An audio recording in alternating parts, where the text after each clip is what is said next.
Hello everyone, in this video we will be discussing about various types of internet attacks which involves viruses, worms, trojans, phishing, eavesdropping, IP spoofing. So let's move on to the video without wasting any time. So first is the eavesdropping. Now what actually is eavesdropping?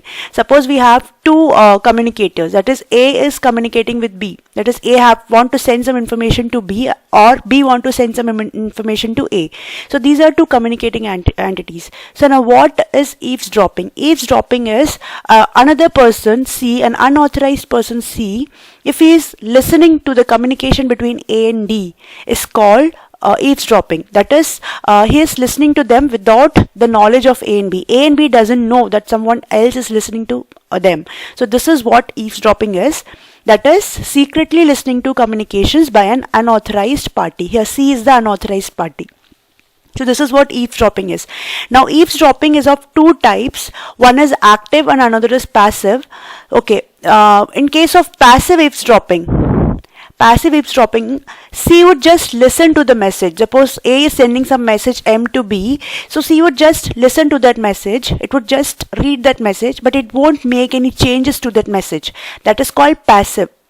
The another one is active eavesdropping. Now in case of active eavesdropping, it is a dangerous one, because in case of active eavesdropping, C would modify this message. Suppose A and B are friends and A want to say that I would come at 10 p.m. Okay, so C can modify that message and he can make it I won't come at 10 p.m. So and it can send to C.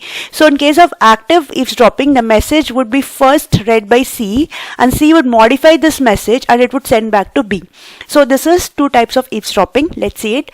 Passive eavesdropping is when a person only secretly listens to the message. So he would just read the message. Whereas active eavesdropping is when an intruder, that is C, listens and inserts something into the communication stream. Okay, and although the message would be distorted only because some changes would be made to the message. So sensitive information can be stolen through eavesdropping. So this is the first type of internet attack, that is eavesdropping. Let's move on to the second one. That is viruses. Okay, see, what is a virus? Virus is a self-replicating malware. Suppose and the one characteristic of virus is, unless if you have a file which is infected and it is present on your system, unless you click this file, the virus won't spread. Virus would only spread if you click this file or if you execute this file. So virus is not independent, it is dependent on some executable file or any file. It works only when it is clicked, and it is self-replicating. That is, if you click this file, it would create it would spread to another files. So let's see what a virus is. Viruses are self-replicating programs that uses file to infect and propagate. So virus can propagate only by the use of files, and if you don't click that file, it won't infect or it won't propagate. So virus replicate only if there is interaction with that file, infected file. Okay, let's see next. Once a file is open, the virus will activate within the system. That's what I said. The virus required someone to knowingly or unknowingly spread the infection without the knowledge or permission of the user or the administrator of the system. That's what I said. Unless if you don't click that file, it won't spread. So this is the characteristic of the virus.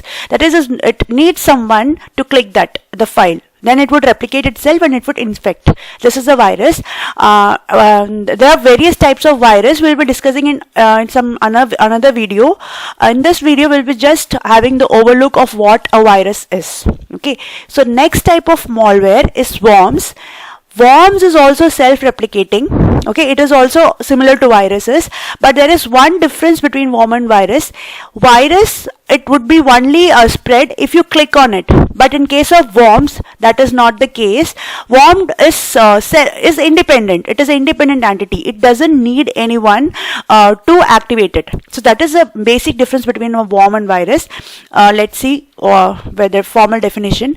Worm is similar to virus because they are self-replicating, but the worm does not require a file to allow it to propagate. It can replicate itself. It doesn't need a file. A computer worm is a standalone program. That is, it is an independent program that does not need to copy itself to a host program or require human interaction. So there are various types of worms also. So in any other video we will be discussing about the types of worm. So now we have to understand, you should understand the basic difference between worm and a virus in this video only. Okay, so next. What are Trojans? Okay, many times whenever you browse the internet, there would be some file known as PC cleanup, PC cleanup software like that. So you would feel that that software is a very useful software. So it is a form of Trojan only. So Trojans are the software programs, or it would seem for us it would be like it is some useful program, but actually it won't be a useful program. It is meant for some other thing. It is meant for hacking. So Trojan is for the user.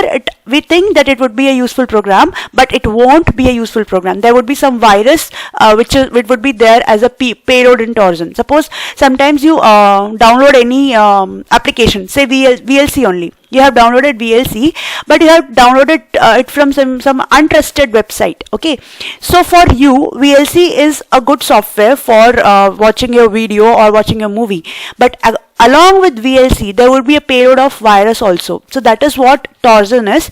The software would be seem to be useful to you, but the intention behind it would be something dangerous. So let's see what is a Trojan. Trojan appears to be a helpful program to the user. That is, in case VLC or PC cleanup software is helpful to us, but will actually have some malicious purpose. Okay, it is often disguised as a legitimate software. Okay, for us VLC would be a legitimate software, but it may or may not be a legitimate one. It may be a Trojan which is disguised as a legitimate one. Next, Trojan usually carry some payload such as virus. So that software may contain some virus which can infect our system. So that is what Trojan is. Okay, next, phishing. Okay, now what phishing actually is, sometimes someone would create, suppose you are an account holder of some bank ABC. Okay, and this bank has a website. This bank has an original website, some .abc like that. Some original website is there for this bank. Okay, now any other user, untrustworthy entity, any other user, he would create the same website which would look like this one which is similar to that bank, and whenever you try to log in it would ask for your username and password. So this is called, what is called phishing is. Phishing is an attempt to obtain sensitive information from an individual or group of organizations such as passwords, credit card numbers, etc. by acting like a trustworthy entity in the internet. Okay, in the internet, for you this is a trustworthy website for you because this is a website of your bank. You would think like that, but it is not the actual website of your bank. It is the website which is similar to the website of ABC. So this type of thing is known as phishing, where the intruder, he would try to collect passwords or credit card numbers, and he would act like if he is some trustworthy entity in the internet. So this is what phishing is. Next is IP spoofing attack. Okay, in IT spoofing, it is generally used to gain unauthorized access to the system. Okay, suppose we have two entities A and B. Okay, two entities A and B. A is sending some message to B. There would be some entity C which would act like A.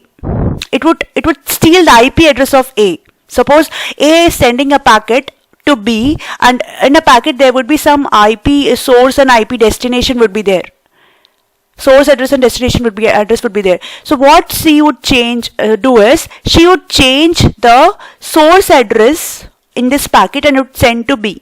So C would try to replicate itself as A. C would tell to B that I am A.